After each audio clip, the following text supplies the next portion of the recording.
Hey guys, we're making cream puffs. First we add water and add it to the pot. Add 1 stick of butter, add half a teaspoon of salt, and 4 tablespoons of sugar. Wow, look at this.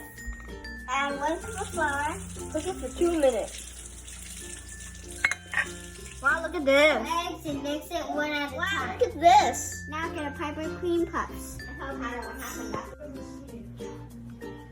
Wow, look at this. Now let's put it in the oven.